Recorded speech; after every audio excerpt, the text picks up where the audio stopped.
घर का बंटवारा। अरे विनोद, तूने हलवाई को सारा सामान तो दे दिया है ना? अक्षय की शादी में कोई कमी नहीं रहनी चाहिए। आखिर सबसे छोटा भाई है तुम सबका। हाँ माँ, आप चिंता मत करो, मैं पूरा ध्यान रखूंगा। मंगल बेटा, तूने तो कहा था कि फूल का ऑर्डर दे दिया है, यहाँ तो फूल पहुँचे ही नहीं। अब क्या बहू की विदाई के बाद फूल आएंगे? माँ, मैंने अभी बात की है फूल वाले से, वो रास्ते में ही है। आप किशोर भैया से क्यों नहीं कहती कुछ करने को? किशोर पहले ही मेरे बताए काम कर रहा है। पास के सभी रिश्तेदारों और मोहल्ले वालों को कार्ड वही तो देकर आया था। रिसेप्शन के लिए हॉल भी उसी ने बुक किया था। टेंट कुर्सी वालों को भी तो वही देख रहा है। पर कई मोहल्ले वाले तो हमारे भरे पूरे परिवार से जलते भी हैं। उन्हें बुलाने की क्या जरूरत थी? बेटा, शादी ब्याह में तो बुलाना ही पड़ता है, नहीं तो लोग क्या कहेंगे। दादी दादी देखो ना, हलवाई अंकल हमें लड्डू नहीं दे रहे, आप इनको डांटो ना।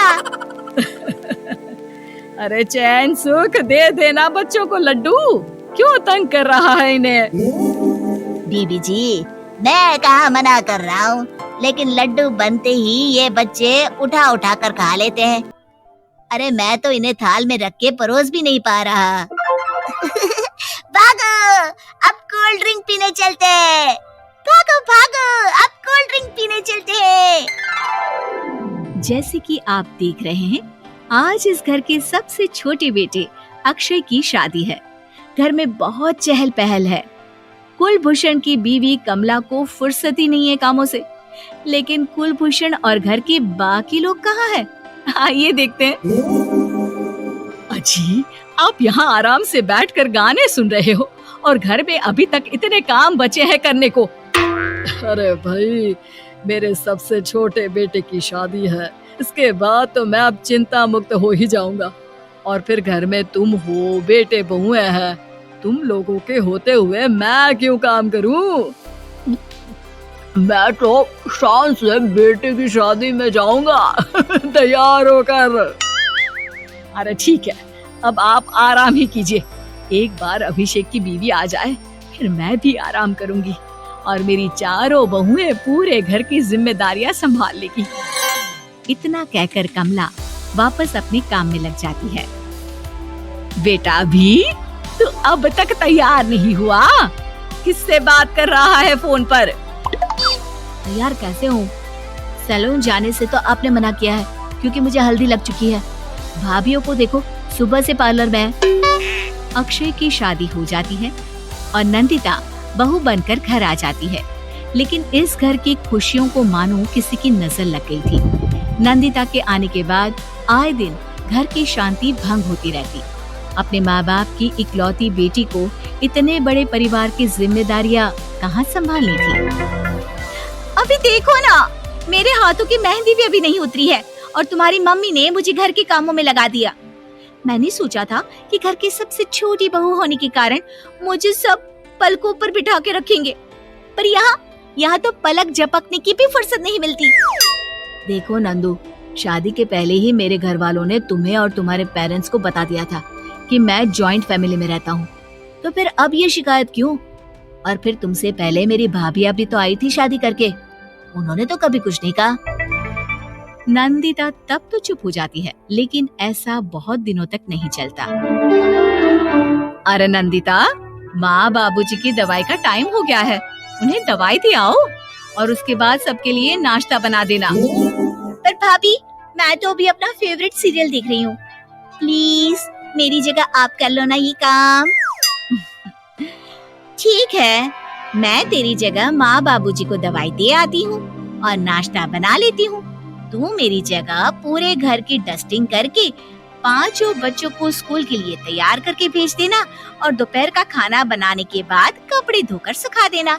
उसके बाद हम दोनों मिलकर बाजार जाकर सब्जी ले आएंगे, फिर डिनर की तैयारी कर लेंगे और उसके बाद बस भाभी, मैं माँ बाबूजी को दवाई देकर सबके लिए नाश्ता बना देती हूँ। हे भगवान, ये कहाँ लाकर फंसा दिया मुझे। मेरे घर में तो गिनती की 8 रोटियां और 2 सब्जी बनती थी और नाश्ता निपट जाता था, यहाँ तो रोटियों का ढेर और सब्जियां बड़े बड़े पतीलों में बनानी पड़ती है। नाश्ता बनते बनते लंच का टाइम हो जाता है और लंच बनते बनते डिनर का। अभी मुझ में तुम्हारे पूरे परिवार का नखरा उठाने की और ताकत नहीं बची। मैं ऐसे नहीं रह सकती। अरे तो क्या चाहती हो तुम? मुझे अलग रहना है बस। तो ठीक है, हम कल ही शिफ्ट हो जाएंगे किराए के घर में। इतना बड़ा घर होते हुए हम किराए पे क्यों रहेंगे? ना जी ना, घर में ही दीवार खड़ी करो अपने हिस्से के आगे। घर के साथ साथ घर की खुशियों में भी दीवार खींच जाती है। ऐसे ही कई महीने बीत जाते हैं और नंदिता माँ बन जाती है। बच्चे के आने से अभिषेक के कंधों पर खर्चों का बोझ आ पड़ता है। अभिषेक का बोझ कम करने के लिए नंदिता भी पार्ट टाइम जॉब कर लेती है, लेकिन इससे उसके सर पर नौकरी, घर और बच्चे की जिम्मेदारी बढ़ जाती है। नंदिता, ये क्या है? तुमने घर भी ठीक से साफ नहीं किया, ना ही मेरे कपड़े धुले हैं। चिंटू के बाल भी कटवाने जाना था, देखो उसके बाल कितने बढ़ गए हैं। अरे करती क्या हो पूरा दिन तुम? मैं करती क्या हूँ? तुम्हारा नाश्ता और लंच बनाने के बाद चिंटू को डे केयर सेंटर पर छोड़ कर आती हूँ, फिर खुद ऑफिस जाती हूँ।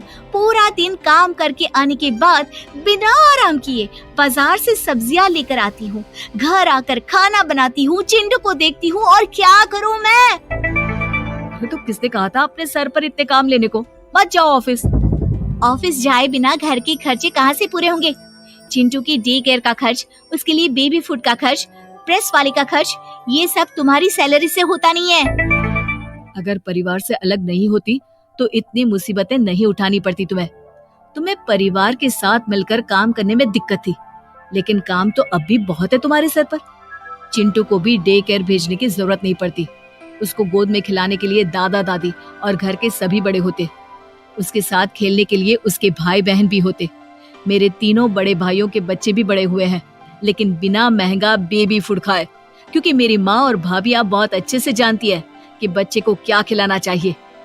बिजली के बिल जैसे खर्चे भी सब मिलकर बांट लेते थे, लेकिन तुम्हें तो सबसे अलग रहने में ही मजा आता है, तो अब शिकायत क्यों करती हो? बस करो अभिषेक, बस करो। मैं मानती हूँ कि मैं गलत थी। मेरे एक गलत फैसले ने हमें बिल्कुल अकेला कर दिया है सबसे। एक घर में होते हुए भी हम बाकी परिवार से अजनबियों की तरह रह रहे हैं। अभिषेक और नंदिता की सारी बातें घर के बाकी लोगों को सुनाई दे रही थी। तभी कमला बोल पड़ती है। अरे नंदिता बहू, किसने कहा कि तुम अकेले हो? तुम्हारा इतना भरा पूरा परिवार है ना तुम्हारे साथ। हम तो बस ये चाहते थे कि तुम अपनी गलती समझ जाओ। अगर हम तुम्हें समझाते तो शायद तुम ना समझती, लेकिन अपनी गलती का एहसास तुम्हें खुद हो गया है, तो अब तुम समझ चुकी हो परिवार में एक साथ रहने का मोल क्या होता है। मम्मी जी, मुझे माफ कर दीजिए, अब ऐसा दोबारा कभी नहीं होगा। अरे माफी बाद में, पहले मेरा पोता जरा मेरी गोद में तो दे, और तू जाकर सबके लिए चाय बना ला।